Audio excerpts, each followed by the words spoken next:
Voilà pour le sommaire. Bienvenue à tous. La République a gagné. Ce sont les premiers mots de Manuel Valls après la décision du Conseil d'État qui a donc validé l'annulation du spectacle de Dieudonné à Nantes. Je vous le disais, 5000 personnes devaient assister à cette représentation qui constituait le coup d'envoi d'une tournée en province. Comment les spectateurs réagissent-ils sur place? Nicolas Châteauneuf, Fabien Tormos. L'homme au mégaphone est le directeur départemental de la sécurité publique.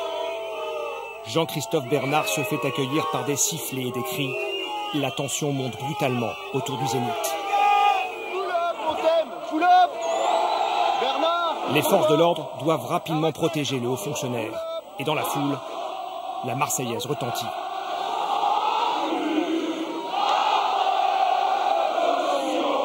Pas lieu. Attends, le Conseil d'État, mais pourquoi il n'est pas là le Conseil d'État? Ça veut dire quoi tout le monde? On est 6000 à avoir payé la place. Alors mesdames, messieurs, nous vous demandons de vouloir circuler, le spectacle est annulé. Parmi les 5600 personnes venues pour le spectacle de Dieudonné, un mélange de colère et de frustration. J'ai une tête d'antisémite, j'ai une tête de raciste, franchement. Il est là pour faire un spectacle, on ne peut pas interdire aux gens comme ça de dire ce qu'ils ont de faire son show. C'est un humoriste, il était là pour ça. Ils n'ont pas le droit de faire ça. C'est la liberté d'expression et je suis contre la censure, donc voilà, ouais, c'est choquant. Dieudonné était arrivé au Zénith dans l'après-midi, à bord de cette berline. À ce moment précis, il pense pouvoir donner son spectacle.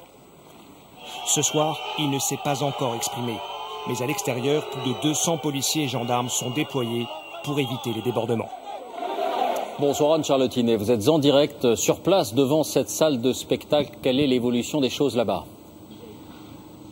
Écoutez, une atmosphère électrique, vous l'imaginez ici au Zénith de Nantes, beaucoup de déception, beaucoup de colère, d'incompréhension de la part des spectateurs qui avaient fait le déplacement. Ils étaient environ 6000 et à l'annonce de l'annulation du spectacle, eh bien, ça a été l'explosion des cris, des insultes, notamment contre Manuel Valls. Beaucoup se disent tout simplement choqués par cette décision, car pour eux, c'est une atteinte pure et simple à la liberté d'expression. Alors pour l'instant, cette foule se disperse plus ou moins dans le calme, pas de débordement à signaler. Certains spectateurs nous ont confié qu'ils ne quitteraient pas les lieux.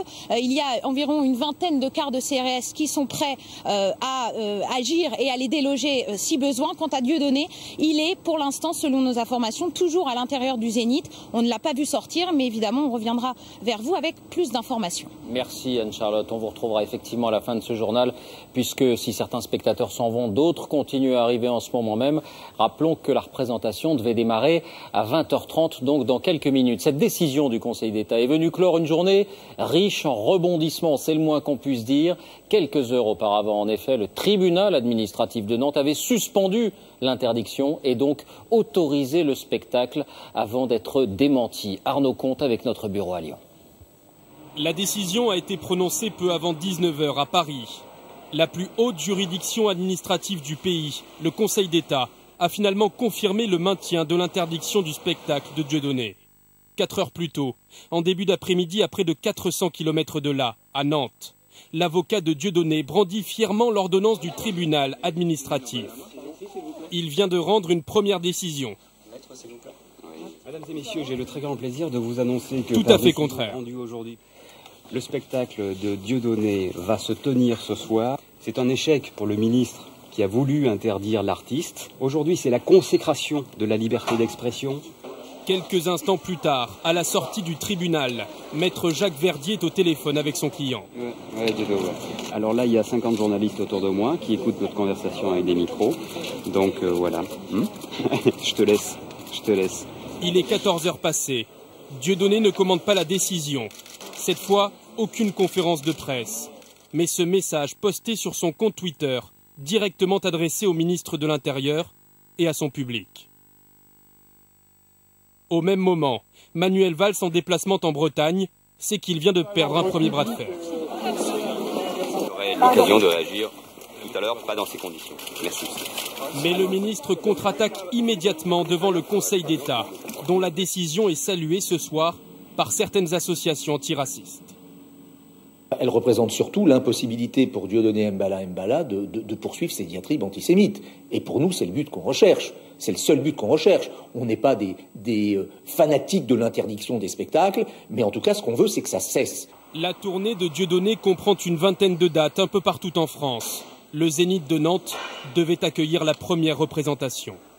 Voilà, vous l'avez compris, tribunal administratif d'abord, Conseil d'État ensuite. Bonsoir Dominique Verdaillan. Comment expliquer que la justice ait exprimé un avis exactement inverse à quelques heures d'intervalle? Est-ce qu'on peut qualifier ça de procédure exceptionnelle? Oh oui, c'est ce qu'on retiendra d'ailleurs de ces journées, parce que vous l'avez dit, en 4 heures de temps et 400 km de distance, on a 2 lectures diamétralement opposées de la circulaire diffusée lundi. Ce qui n'était pas valable à Nantes l'est ce soir à Paris, avec une rapidité, je peux le dire, qu'on n'a jamais vu dans un autre dossier judiciaire. Alors le Conseil d'État écrit, je cite, que la réalité, la gravité des risques de troubles à l'ordre public sont établis.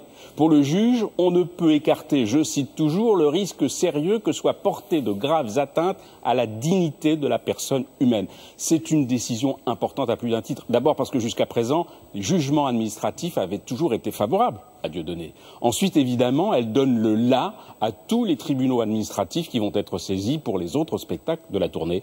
Enfin, David, l'interdiction d'un spectacle est quelque chose de rare, puisque jusqu'à présent, la justice mettait toujours en avant la liberté d'expression. Merci Dominique pour ces explications. Pour Manuel Valls, on l'a dit, c'est une victoire, sa stratégie est validée, il a remporté son pari in extremis, sa journée et sa première réaction avec Guillaume Darey et David Bazier. Dès son arrivée en Bretagne, Manuel Valls avait eu droit à un comité d'accueil. Et ce matin, la journée s'annonçait difficile. Interpellé sur son souhait interpeller par rapport à la question d'interdire les spectacles de Dieudonné. Moi, je trouve que le problème de la quenelle ou le problème de Dieudonné, c'est un faux problème. Non. C'est un faux problème. Pourquoi Monsieur, excusez-moi, vous êtes exprimé, je crois avoir à peu près compris ce que vous avez envie de dire. Il n'y a qu'une seule règle qui doit prédominer. C'est que nous ne pouvons pas accepter les actes racistes, les actes antisémites, les actes anti-musulmans. Vous permettez, monsieur, les actes anti-musulmans. Mais il y a quelque chose qui, dans ce pays, est inacceptable, c'est la parole de haine. En début d'après-midi, coup dur pour le ministre. Le tribunal autorise Dieudonné à se produire. Il saisit alors le Conseil d'État et à 18h30 obtient raison et s'en réjouit. S'il vous plaît. Ça n'est pas ma victoire, car ça n'est pas un combat personnel. Cela n'aurait aucun sens. C'est un combat qui est celui de la République, de nos valeurs. Dès cette annonce, la majorité s'est empressée de réagir, soulager le Premier ministre et les députés. Moi, je me félicite que la plus haute juridiction de notre pays ait dit qu'un spectacle raciste causait un trouble à l'ordre public et donc ne pouvait se tenir. Après avoir raillé, je cite, l'amateurisme du gouvernement, la droite et le FN sont toujours très critiques. Il y a eu 2 décisions juridiques contradictoires, témoignant d'une cacophonie en l'espace de quelques heures et signe de l'impréparation et de la précipitation du gouvernement. Quel que soit le caractère odieux du spectacle de Dieudonné, si les recours se poursuivent jusque devant la Cour européenne, on sera condamné pour avoir porté atteinte à la liberté d'expression. Pour Manuel Valls, c'est une victoire, mais ce n'était peut-être aujourd'hui que le premier round d'une longue bataille qui va se poursuivre. Bonsoir Nathalie Saint-Cric. Est-ce qu'on peut dire que cette journée conforte Manuel Valls comme homme fort du gouvernement? Oui, on peut le dire, David. Pour lui, c'est une victoire politique. Il en avait fait quasiment un cas personnel. Mais une victoire pour combien de temps? Car M. Dieudonné ne va certainement pas en rester là. Et à quel prix aussi cette victoire? Beaucoup de bruit, de rebondissements, d'agitation. Tout ce que M. Dieudonné aime. Jamais on a autant parlé de lui. Ce qu'il va falloir maintenant, c'est faire la pédagogie de cette interdiction. Convaincre les Français que M. Dieudonné n'est pas une victime. Et là, les semaines qui viennent vont être déterminantes. En attendant, Manuel Valls a affirmé son autorité et d'une certaine manière sa stature d'homme d'État. Merci Nathalie pour cette analyse. Une réaction, celle de Jean-Marc Ayrault. La position du gouvernement est confortée, a-t-il affirmé il y a 1 heure à peine. Il faut poursuivre le combat. C'est aussi un appel que je lance à ceux qui souhaiteraient aller à un spectacle de Dieudonné. Fin de citation. Alors précisément, pourquoi le gouvernement a-t-il accéléré les choses ces derniers jours? Retour sur la trajectoire de celui qui était un humoriste autrefois reconnu et qui a été condamné plusieurs fois ces dernières années. Lilia Melconian, Olivier Théron. À l'époque, il faisait rire toute la France. Élie et Dieudonné, un duo en vogue des années 90. 7 ans plus tard, les humoristes se séparent. Dieudonné entame alors une carrière solo et s'investit en politique, à la grande surprise des JT de l'époque. Ce n'est pas un gag, Dieudonné à Dreux a un vrai programme. Voilà. 97 élections législatives à Dreux. Il est candidat. Dans sa ligne de mire, le Front National. Comment comprendre alors que 9 ans plus tard, le polémiste choisisse Jean-Marie Le Pen comme parrain pour son 3e enfant et multiplie les déclarations antisémites? Le duo qu'on avait, c'était un concept antiraciste par excellence. Donc je ne comprends pas bien que quelqu'un comme lui puisse dire des choses pareilles. À partir des années 2000, la justice le sanctionne à plusieurs reprises pour injure raciale. Malgré ses rappels à la loi, Dieudonné persiste. Il se présente en 2009 aux élections européennes sur une liste antisioniste.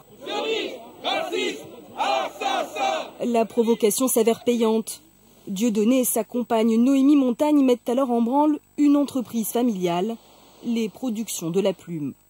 Chiffre d'affaires déclaré, 1 800 000 € en 2012, grâce au spectacle qui se joue à guichet fermé, mais aussi aux produits dérivés, comme des t-shirts ou des tasses. Malgré ce succès, Dieudonné se dit insolvable, car tout est au nom de sa compagne et de sa mère, y compris sa propriété. Il est hébergé par une tierce personne. Donc, effectivement, il est insaisissable. Un huissier ne pourra même pas venir pour saisir quoi que ce soit, puisqu'il n'y a rien à son nom. Condamné à plusieurs reprises pour ses dérapages verbaux, le polémiste doit toujours 65 000 € d'amende, qu'il dit ne pas pouvoir payer alors que ses salles sont pleines. Il risque la prison, d'autant qu'il est soupçonné d'évasion fiscale vers le Cameroun.